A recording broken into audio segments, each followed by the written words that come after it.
Então a gente está passando meio rápido aqui, né, meio express pelas etapas todas.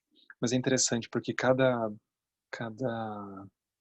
subcapítulo, assim, vamos dizer, que a gente entra, ele encontra um jeito de fazer uma revisão, né. Então vocês vão olhar, embora a gente vai,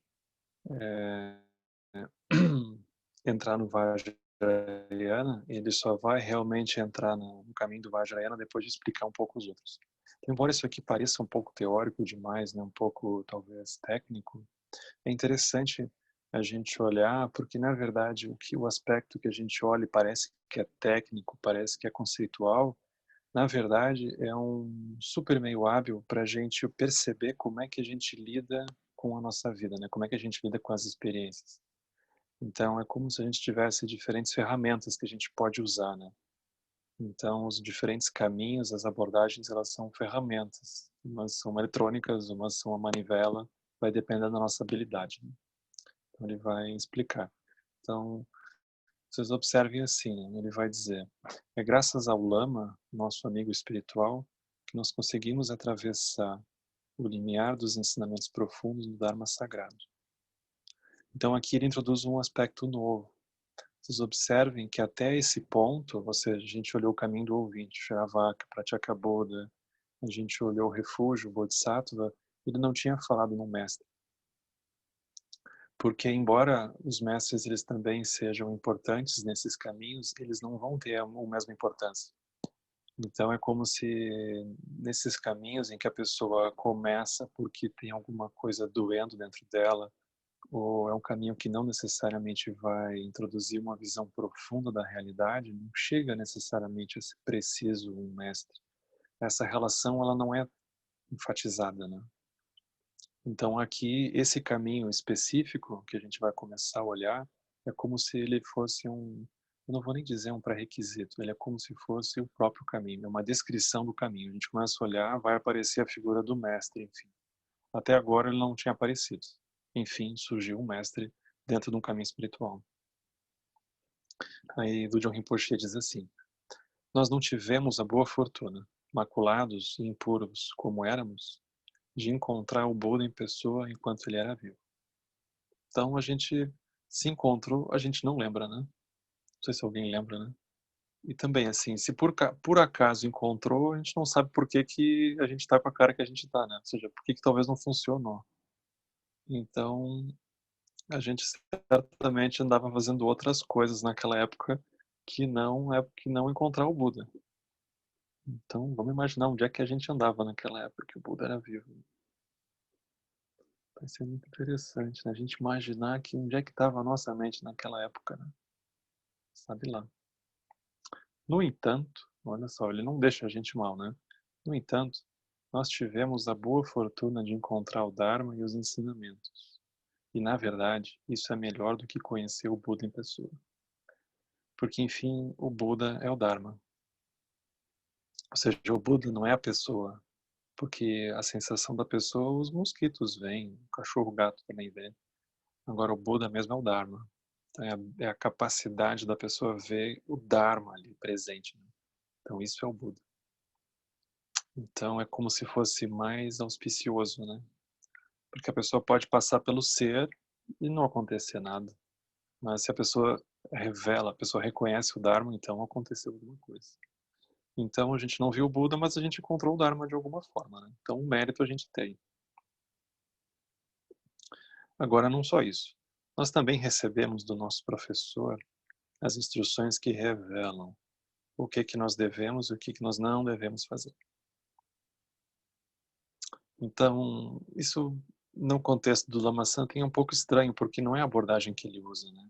Ele não fica dizendo o que a gente tem que fazer ou não deve fazer.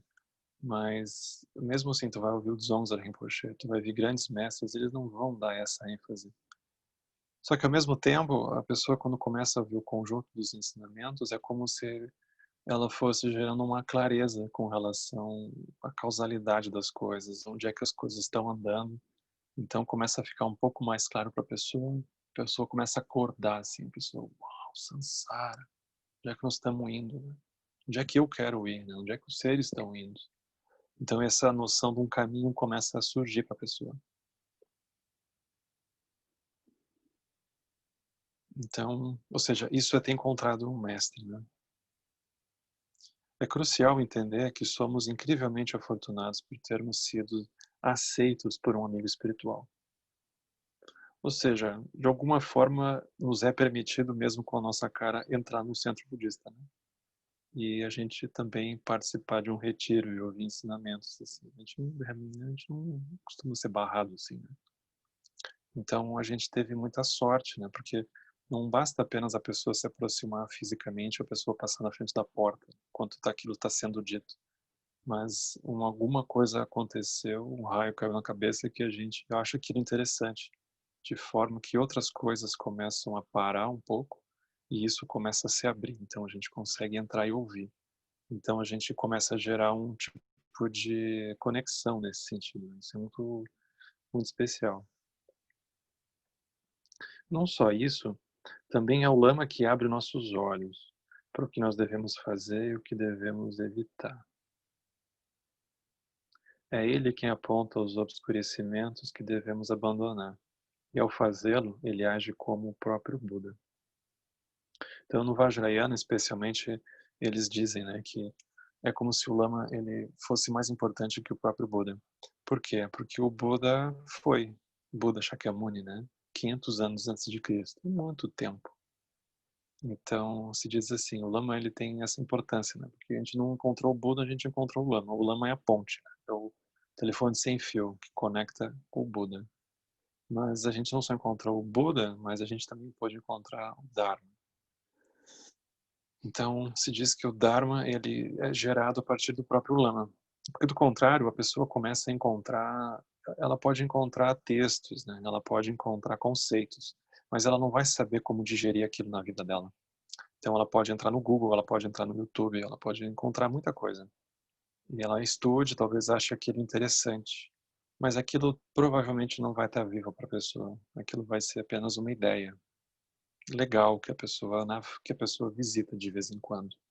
Então, essa ponte, quem produz é o mestre. Né? Essa é a ponte que ele faz.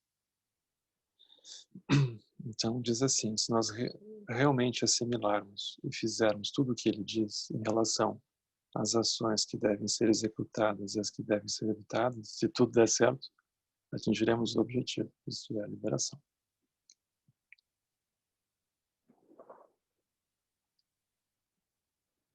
Então, isso aqui é interessante, né? Se a gente colocar em prática os ensinamentos, isso acontece. É importante entender como praticar o Dharma do Buda corretamente. Devemos fazê-lo bem, condensando as centenas de métodos em um único ponto. Desse modo, a prática se tornará fácil e muito eficaz. Ou seja, aqui é um caminho que nos ajuda, como é que a gente pode simplificar as coisas, né? Isso é o caminho do mantra secreto. Como é que a gente pode simplificar? Porque a gente provavelmente não vai ter tempo de estudar tudo, né? De parar a nossa vida para fazer outras coisas. A gente não vai conseguir fazer isso. Então, como é que a gente pode pegar o coração da coisa? Como é que a gente pode aproveitar o tempo, né? Então, isso é o trabalho que o Lama tem, né? Que os mestres têm, que é tentar nos ajudar a pegar aquilo que pode ser, o que não pode faltar, vamos pensar assim, né? De tudo aquilo que está disponível, o que é que não pode faltar de jeito nenhum. Isso é o trabalho do Lama, né? Ele faz isso. Além disso tudo, os ensinamentos do mantra secreto, Vajrayana, eles ainda não desapareceram nesse mundo. Então, Tudo Rinpoche é um pouco profético aqui, né? Eles ainda não desapareceram. Eles ainda existem, né? Então, de novo, ele usou ainda. Ou seja, a gente é bom não perder tempo, né? Mais ou menos isso. Ter entrado e permanecido nesse caminho é nossa boa fortuna suprema. Então vejam como ele é muito preciso com as palavras. Ter entrado.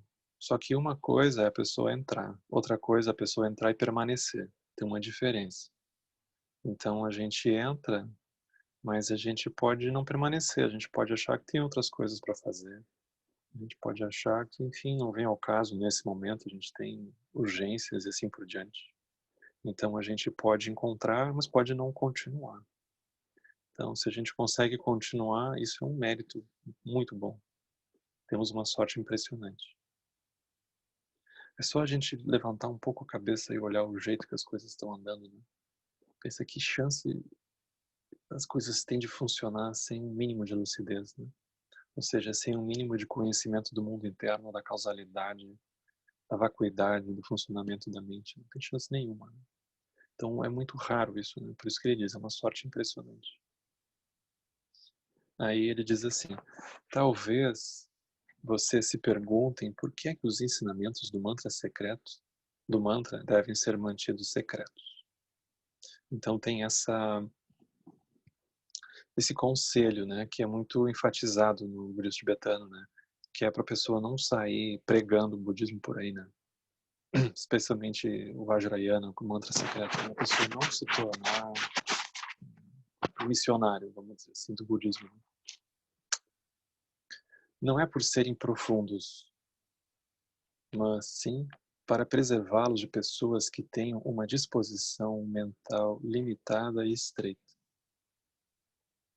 Então, não é muito fácil de explicar para as pessoas ah, o que os ensinamentos significam, né? Vamos supor que a pessoa ela é roubada, a pessoa é assaltada. Aí a pessoa ela fica impactada com aquilo, mas se a pessoa tem a conexão com os ensinamentos, ela começa depois de um tempo. Uau, vamos pensar, eu paguei um débito kármico que eu tinha, não sabia que eu tinha, paguei um débito kármico, eu com certeza aprontei alguma coisa na vida passada, eu quitei isso agora. Né?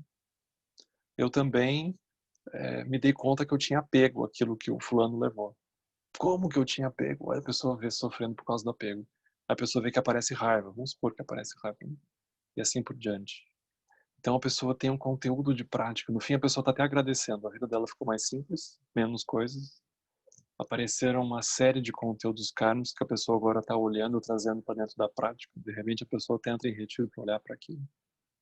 Aí como é que a pessoa, no fim, agradece até uma coisa dessas? Ela vai explicar isso para as pessoas. É totalmente nonsense. Não consegue explicar. Uma coisa assim, lunática.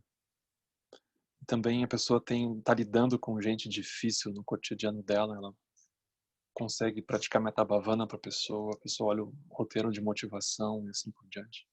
Ela vê que ela tem ferramentas que ela consegue transformar o que está acontecendo com ela.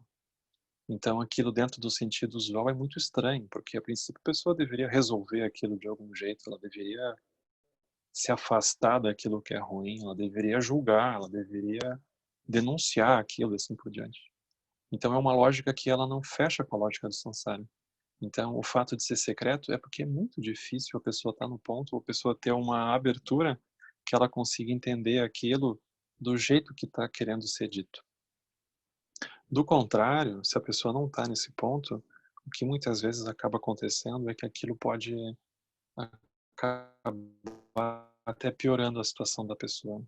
Porque a pessoa diz, nossa, mas isso é horrível o que vocês estão fazendo, isso não se faz, isso é uma loucura. Ou seja, a pessoa ela pode fechar talvez ainda mais a porta de conexão que ela poderia ter em algum momento para se aproximar. Né? Então é um cuidado que a gente pode ter com a própria pessoa. Né? A gente esperar um pouco, né? Então, isso aqui que é o sentido um pouco dessa expressão secreta. O caminho do mantra secreto, ele tem características incomuns. Tais como ser fácil, vocês devem ter percebido, né? Rápido, né? Inevitável, né? Rápido. Muito sutil e apresentar técnicas hábeis. Então, tá vendendo bem aqui, né? Em outras palavras, é dotado de muitos métodos, não apresenta dificuldades, né? Essa parte é óbvia, né? É para indivíduos com faculdades mentais aguçadas e a sua prática é bastante sutil. Então é muito interessante, porque aqui o nível que a gente está lidando com as coisas, ele é muito mais sutil. Né? Então a gente não está olhando assim para uma parede achando que o problema está no cimento. A pessoa está se dando conta que o problema dela está do jeito que o olhar dela construiu aquilo. Então ela começa a absorver o fato de que as coisas externas elas têm algum nível de culpa, né? ela se dá conta que aquilo é uma disposição interna dela que ela não está conseguindo reconhecer. Por isso que é muito sutil. Por isso que é simples, né? O simples aqui diz respeito ao fato de que a pessoa não fica na dependência de alguma coisa externa necessariamente mudar para então a visão da pessoa se abrir. Ela descobre que do jeito que aquilo vem, ela, se ela tiver habilidade, ela consegue reconhecer com emergência, ela vê tudo ali dentro. Então é bastante sutil. Agora, ao seguir esse caminho, as pessoas que são naturalmente adequadas para o mantra secreto atingirão o fruto do estado búdico rápida e facilmente. Na verdade, o mantra secreto, né, o Vajrayana, combina as noções de comodidade e rapidez. Chega até a ser um pouco estranho a gente ouvir isso, né? Comodidade, porque a gente tem uma noção às vezes um pouco árida do caminho, né? No sentido de ser um desprendimento ou desapego até mesmo grosseiro das coisas, né? Mas a imagem, né, que se usa, se diz que o primeiro ensinamento do mantra secreto do Vajrayana, ele foi oferecido pelo próprio Buda.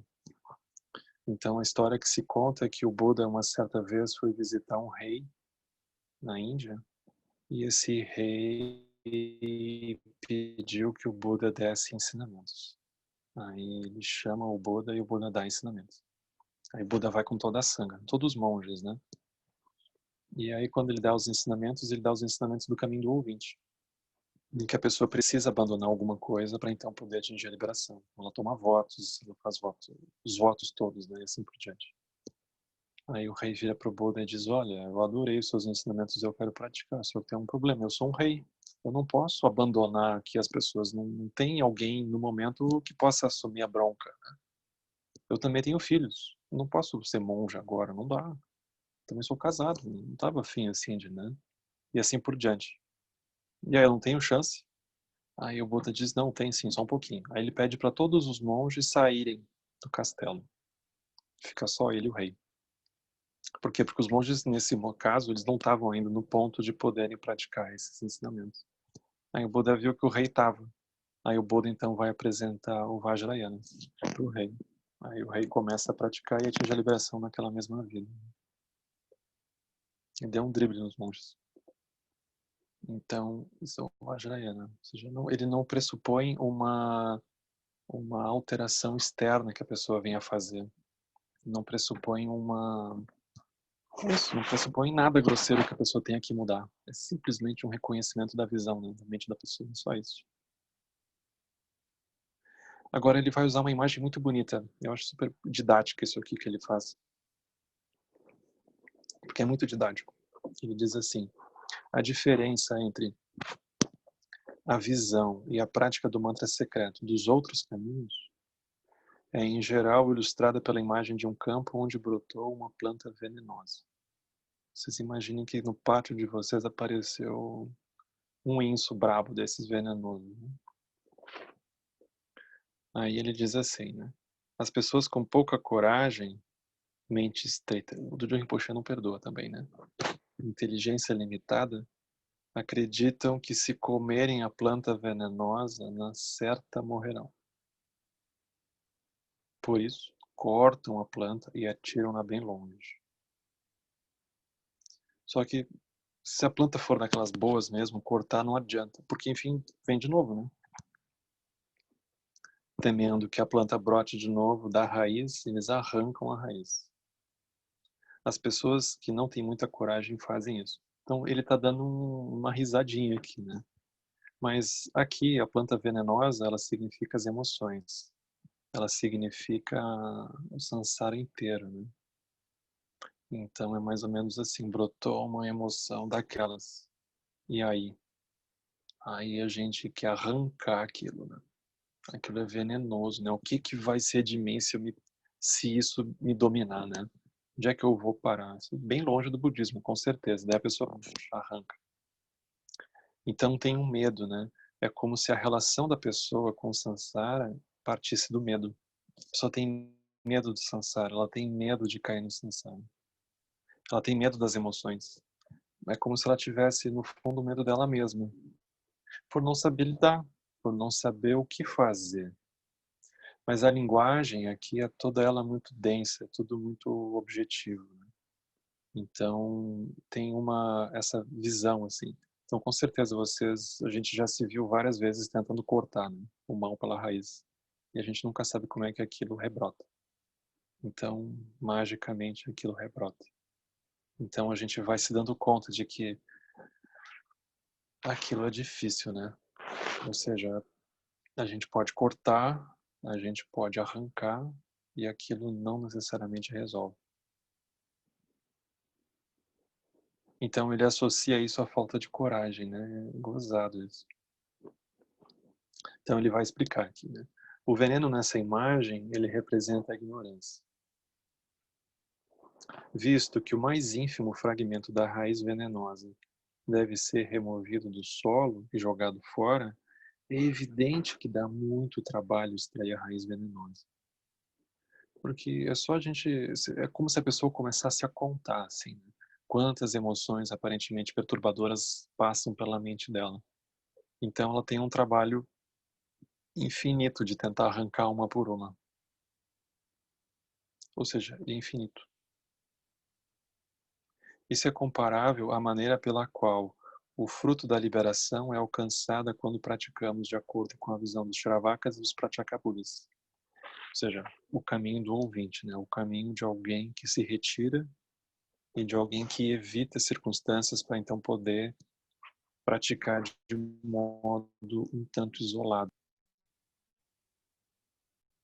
Então, isso é a primeira abordagem que ele apresenta. Aí vem a segunda. A segunda diz assim: agora, suponha que uma pessoa criativa e corajosa, então aqui ele já dá um nascimento mais elevado, né?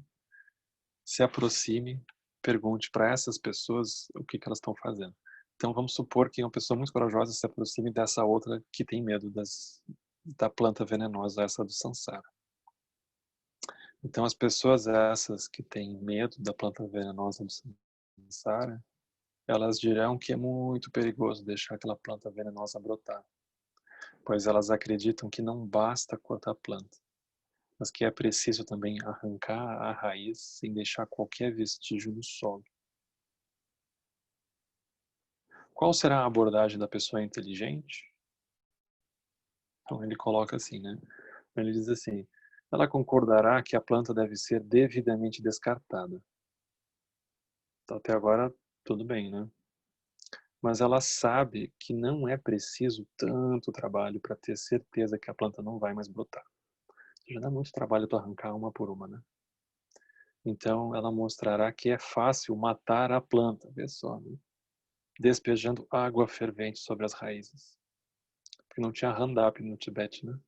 Não tinha Monsanto, então água fervente. Ainda era uma solução ecológica aqui que eles usavam, né?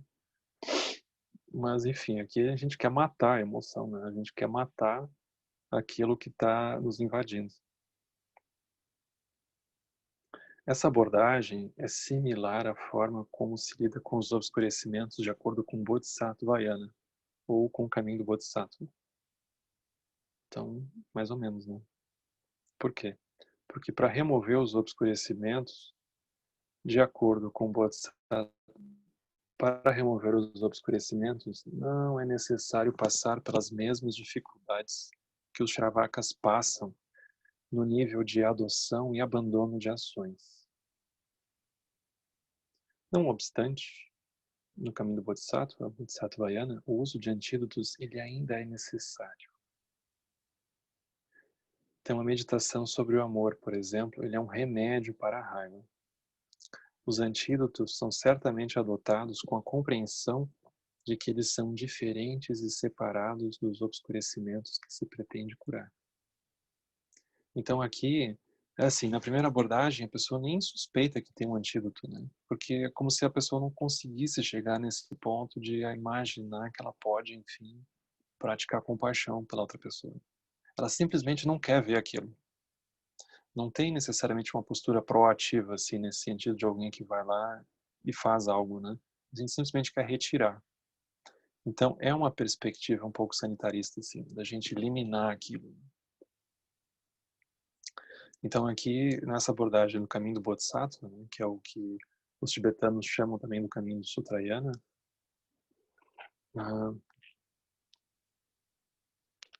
Ele diz assim, os antídotos eles são adotados com a compreensão que eles são diferentes e separados dos outros conhecimentos. Então a gente ainda vê as coisas todas muito estanques, né? Então a raiva é uma coisa que pertence ao fulano, então eu posso meditar sobre o amor para ver se muda aquilo, né? É como se o máximo que a gente conseguisse fazer aqui era trocar de paisagem. Então trocar de paisagem ajuda, né? Porque a gente se vê dentro de uma situação em que a gente olha para o outro dentro de uma emoção particular, vamos supor. Aí a gente, num certo momento, consegue respirar um pouco e olhar um pouco melhor para a cara dele. A gente vê que ele também não está bem, que ele não está no momento legal, que, enfim, ele também tem qualidades. A gente lembra dessa coisa toda. Aí a gente amolece um pouco. Só que eu não sei se vocês perceberam que isso passa. Então esse método ele funciona. A gente só não necessariamente consegue fazer com que ele fique residente. Então mesmo que a gente troque de paisagem, daqui a pouco a gente diz, não, mas ele é ruim mesmo, ele fez isso de mal. Aí a gente, nossa. A gente respira um pouco. Não, mas espera aí, onde é que está o budismo? Daí a pessoa retorna para aquilo e volta mais um pouquinho. Daqui a pouco ela esquece de novo. Então a gente pode girar muito, né? Então dia sim, dia não, a gente troca de paisagem. Minuto sim, minuto não, a gente troca de paisagem. Então às vezes a gente entende o outro no contexto, a gente não entende. E a gente não sabe muito bem o que é que troca dentro, que faz a gente esquecer e que de repente faz a gente lembrar. Então esse é o limite. Então a gente usa isso, né? É como se a gente ainda não tivesse conseguido chegar numa posição de olhar a origem assim, daquilo. A gente não está ainda. Ainda está uma abordagem muito, muito grosseira, porque a pessoa está apanhando do samsara, muito, né? Então isso é o caminho do Bodhisattva. Então Bodhisattva, por que é Bodhisattva? Porque ele já tem algo para colocar no lugar. Ele já tem algo que ele usa como um antídoto, né? Então, na primeira abordagem, ele não tinha essa noção do antídoto.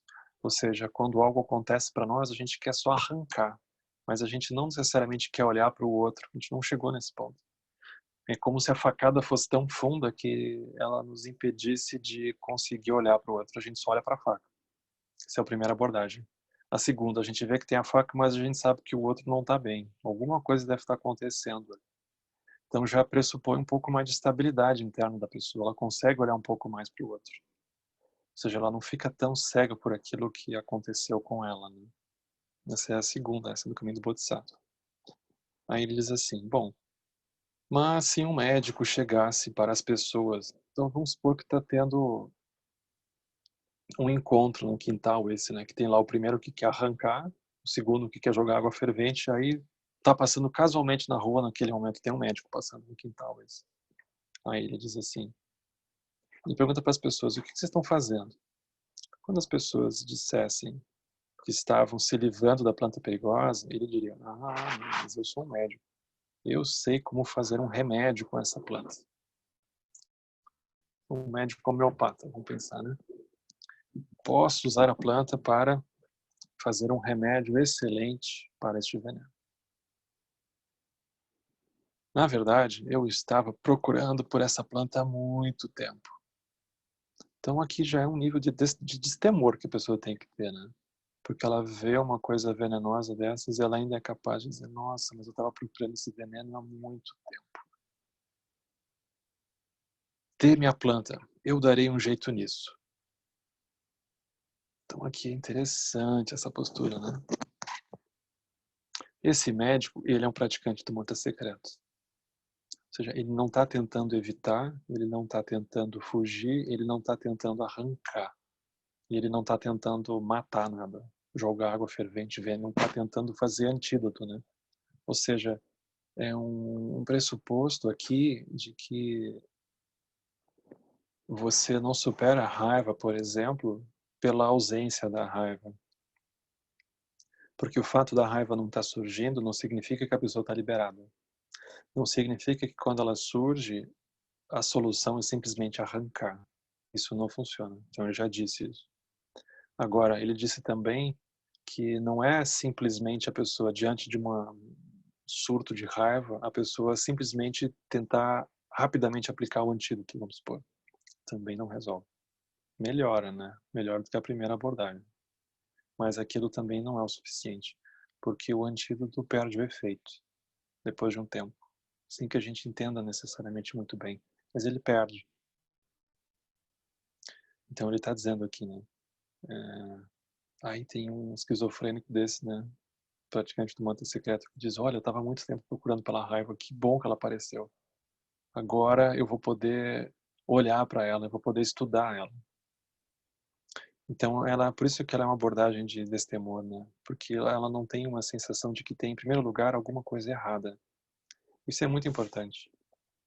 O praticante do mantra secreto, ele não está preso a uma sensação de que aquilo não devia estar acontecendo, do que os outros vão pensar.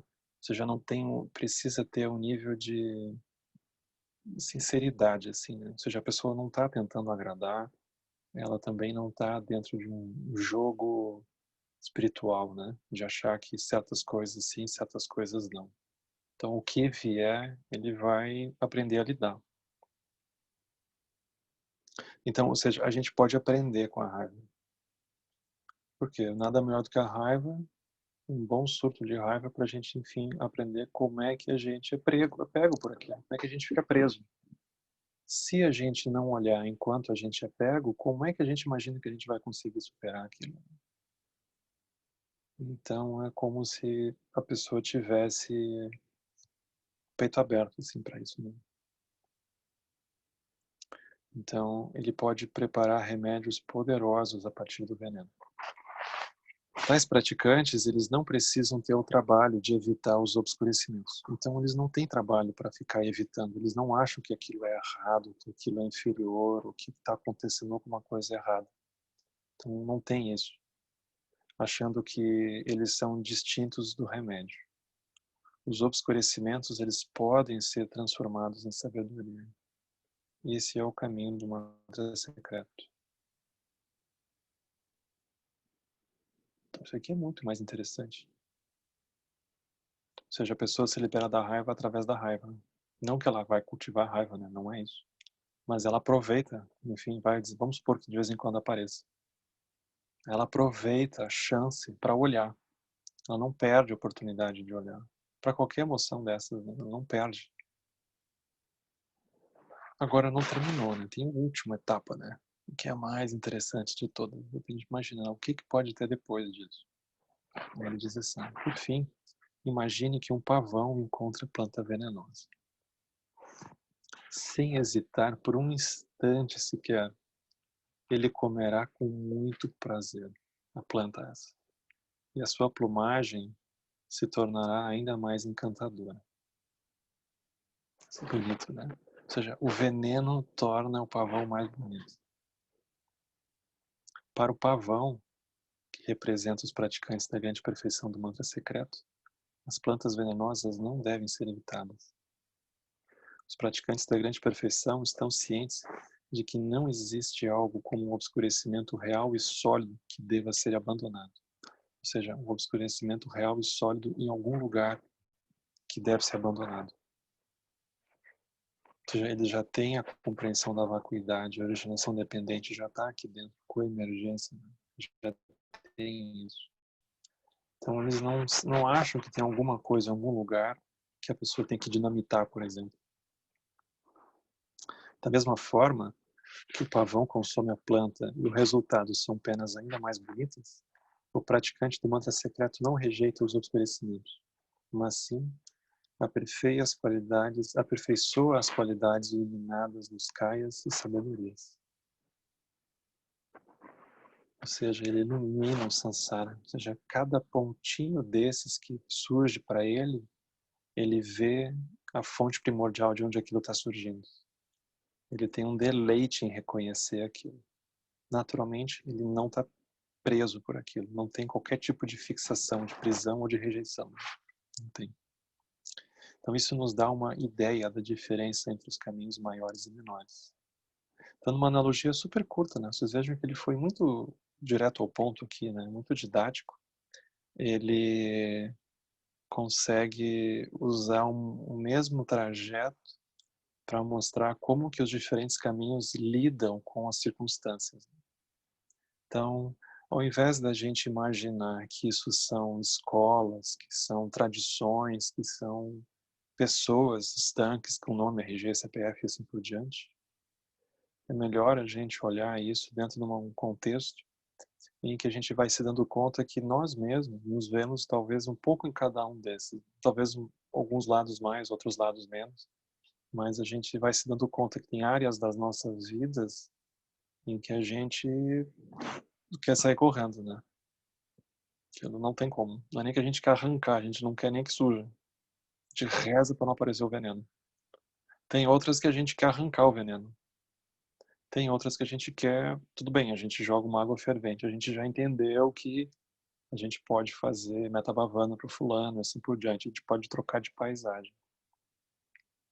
A gente vê que tem áreas em que a gente agradece, né? A gente hoje aprendeu a agradecer aquilo, porque a gente vê o quanto que a gente aprendeu. A gente vê pessoas ao nosso redor que seguem sendo pegas por aquilo e eles não têm ferramentas para olhar como é que pode ser ultrapassado. Então a gente até agradece aquilo que está surgindo porque a gente consegue aprender e gerar um remédio para poder ajudar os outros. Né? Tem uma lucidez ali. E tem coisas que surgem que a gente já não é pego, a gente consegue rir daquilo. Então isso é uma analogia curta, né, dos caminhos todos assim surgindo para nós.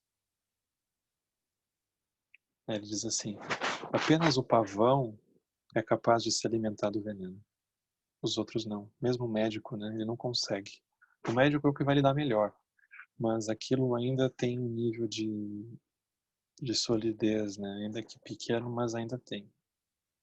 Da mesma maneira, os ensinamentos da grande perfeição do mantra secreto, eles não são encontrados em nenhuma outra tradição espiritual.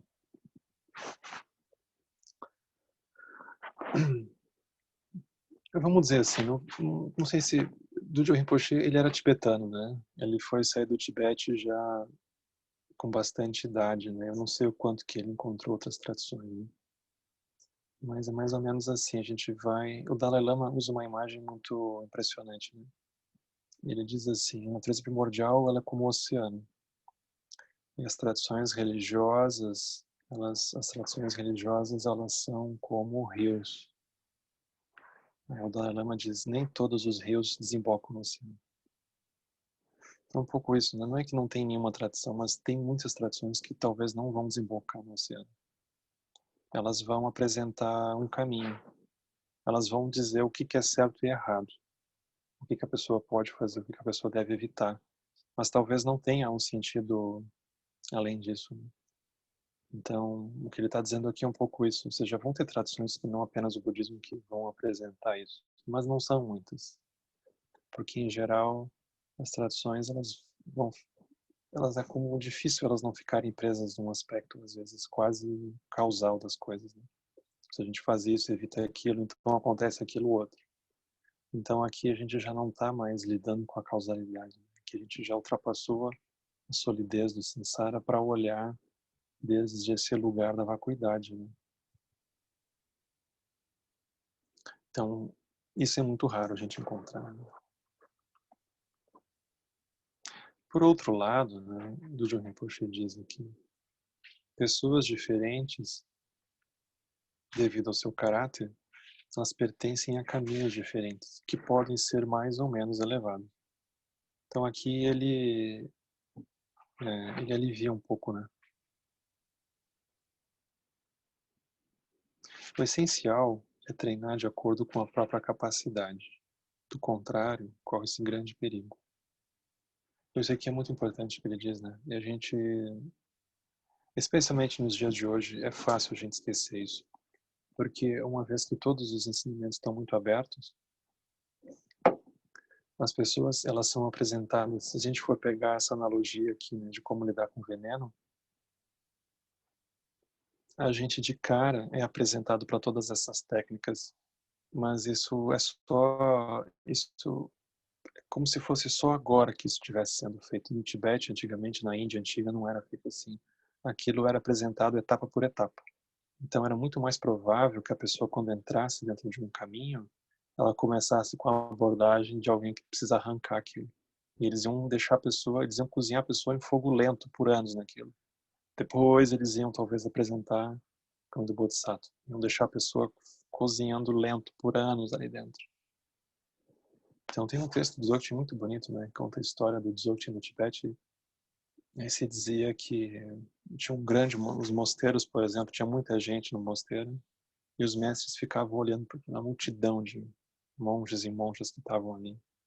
Aí eles olhavam, eles iam reconhecendo aqueles que estavam no ponto. Aí eles chegavam para eles e diziam: olha, tu me encontra lá fora do mosteiro hoje à meia-noite, debaixo daquela pedra. Aí o mestre saía na madrugada do mosteiro, o aluno esse saía na madrugada, o mestre chegava para ele, botava o manto por cima, assim, cochichava o ensinamento esse do pavão, e mandava voltar para o mosteiro e seguia tudo igual. Então aquilo tinha uma pessoa tinha que estar realmente no ponto para ela ser apresentada. Então, ou seja, a chance da pessoa se atrapalhar era muito menor, porque ela era protegida quase que à força. Hoje em dia, é mais fácil, uma vez que está tudo disponível, e especialmente se a pessoa não tiver uma conexão muito próxima com o mestre, a pessoa, ela talvez não vá praticar o que ela realmente está precisando naquele momento, mas ela talvez queira praticar aquilo que ela ouviu falar que é o mais elevado. Como a gente vive numa era de extrema competitividade, ninguém quer praticar assim o básico, é todo mundo quer o plus. Então vai ficando difícil, porque ninguém quer ficar para trás. Então a gente facilmente começa a talvez perder um pouco de tempo, né? Então se a pessoa tem uma conexão mais próxima, ela talvez ganhe esse tempo, né? E ela também se protege de estar talvez se propondo a fazer uma prática que naquele momento ela não consegue. Então é como se a pessoa precisa também ter a gente vai precisar ter um pouco de bom senso com relação a gente mesmo, né? Ou seja, vão ter momentos em que talvez a única abordagem que a gente vai conseguir fazer é aquela de arrancar. Tá perfeito, nós vamos arrancar e ponto. Por quê? Porque é melhor arrancar talvez do que simplesmente produzir um estrago, né? Então, ou seja, já surgiu um praticante que está aconselhando a pessoa como é que ela anda ali dentro. Então a gente vai ver se dá conta que em momentos a gente consegue praticar, em momentos a gente não consegue. Então, aí a gente vai aprendendo a dosar isso também. Então, para concluir aqui, ele diz assim: para poder praticar a grande perfeição, é essencial estar completamente convencido, ter certeza absoluta da visão. Que ele nem explicou o que é a visão aqui. Ele só deu um flash do que são os caminhos, mas ele não explicou a visão. Por isso, eu vou dizer algumas palavras sobre a visão da grande perfeição, o mantra secreto do Mahayana. Que, enfim, vai ser semana que vem, né?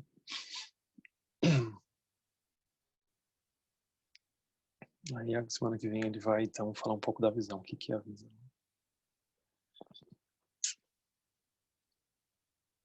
Mas a gente hoje vai parar por aqui. Eu vou abrir o microfone aqui se alguém quiser dizer. A gente tem um tempo para conversar agora, né? Aí, quem quiser abrir o microfone é só abrir, né? Já tá liberado aqui.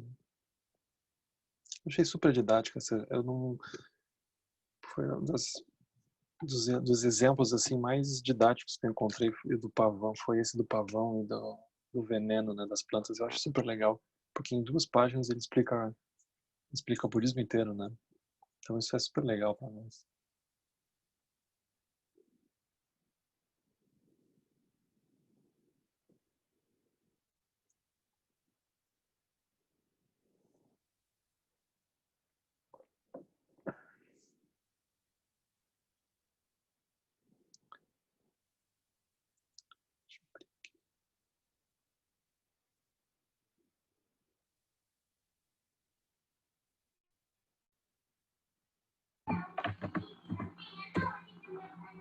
Oi, Elise.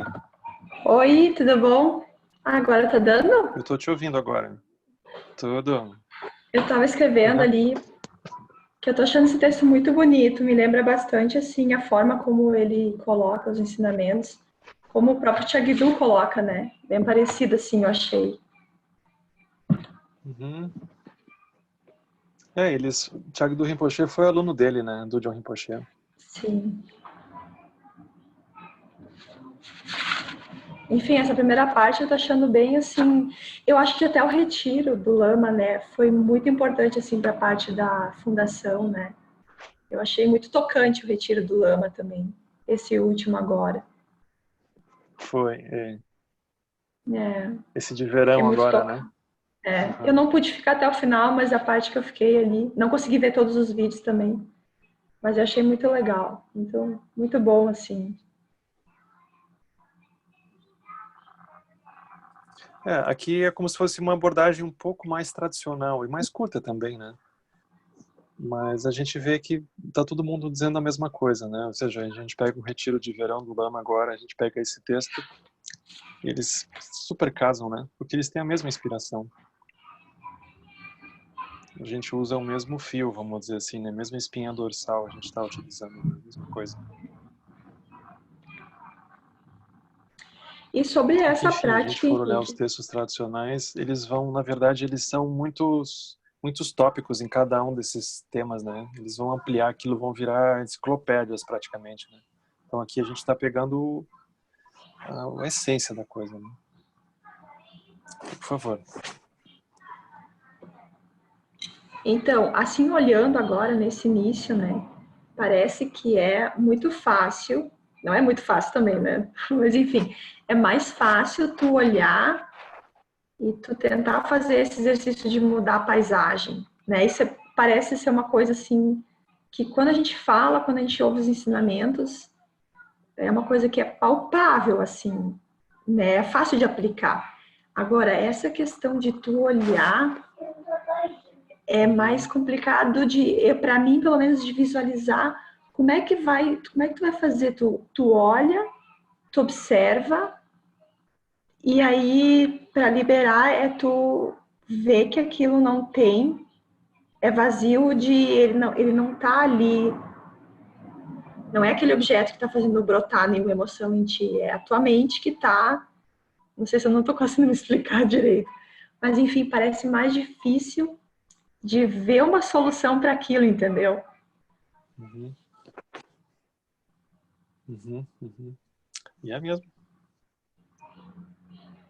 Porque se a gente quiser colocar dentro de um roteiro, é como se fosse a gente estivesse andando assim, o roteiro dos 8 pontos do Prajnaparamita, né?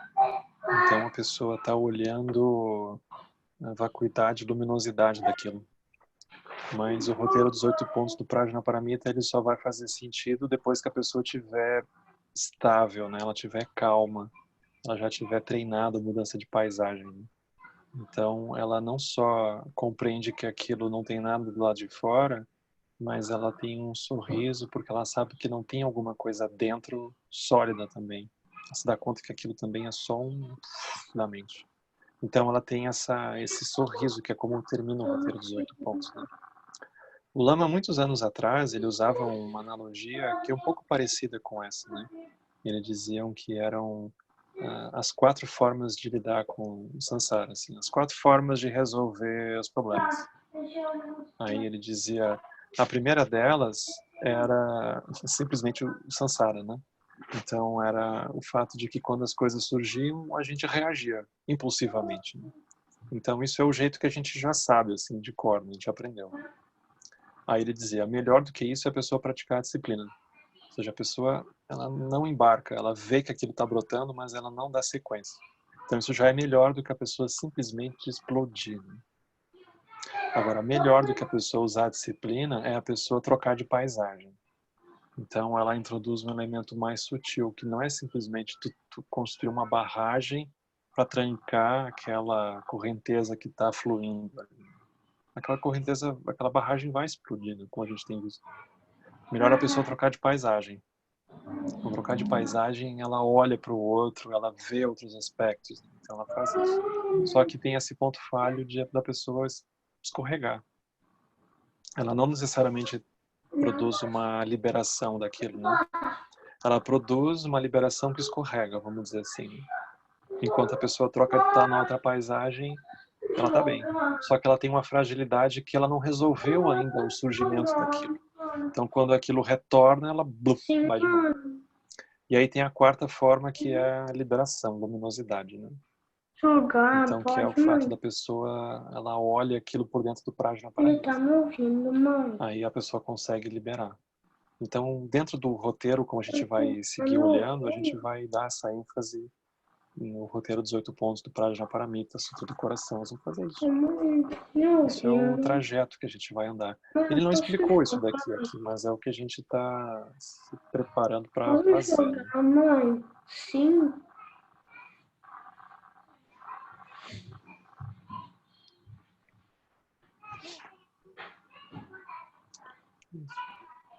Mas aí semana que vem ele vai explicar mais um pouquinho o que é essa visão. Ele não explicou agora, ele só deu uns flashes assim, né, pra gente se situar nisso.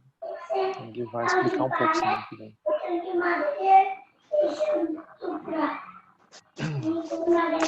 Esse é o prático.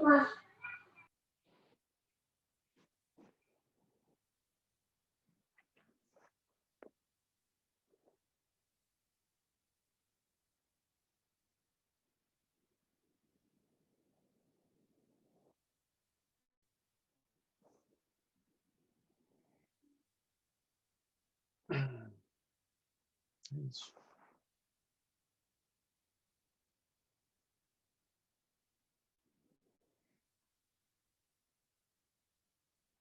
Eu vi aqui que falhou um pouco, né? Aqui já tá vendo até um tempo louco, assim, tá nublado, com neblina, cerração, né? Tá muito feio o tempo aqui, né?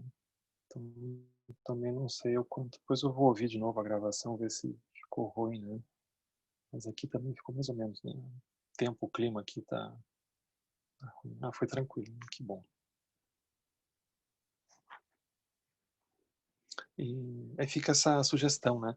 Da gente sempre olhar, quando a gente for olhar as escolas, a gente for olhar essas coisas que parecem muito técnicas, a gente procurar fazer uma ponte com o jeito que a gente está lidando com a prática. Aí a gente começa a ver aquilo por dentro, né?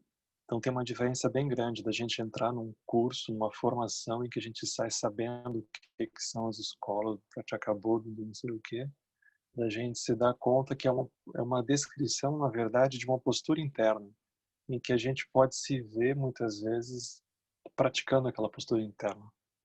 Isso é muito mais interessante da gente perceber. Então a gente vai ter sempre esse desafio, né?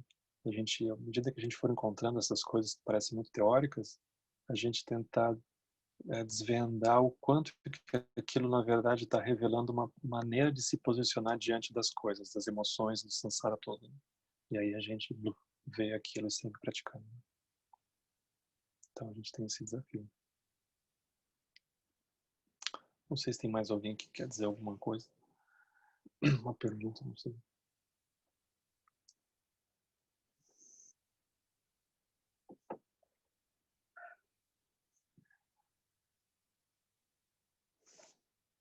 Senão a gente se despede. Amanhã a gente segue com o Sutra do Diamante, né? O Sutra do Diamante já é a visão essa do pavão, né? Que na verdade a gente descobre que nem o pavão existe. Porque o Sutra do Diamante é assim, não sobra nada, nem pavão, nem veneno, nem nada. Né? Então amanhã a gente vai seguir o livro. Então só pra gente concluir, a gente faz a dedicação dos méritos, né? Que os méritos deste encontro se expandam e toquem em todos. Que o Mestre Universal da Paz e da Compaixão, Sua Santidade Dalai Lama, juntamente com todos os mestres de todas as tradições que veiculam esta mensagem, tenham longa vida. Que todos estejam a salvo de gerar pensamentos negativos, o obstáculo mais destrutivo. Que esses pensamentos nunca surjam nessa mente. Que todos os seres também estejam livres de pensamentos negativos. Quem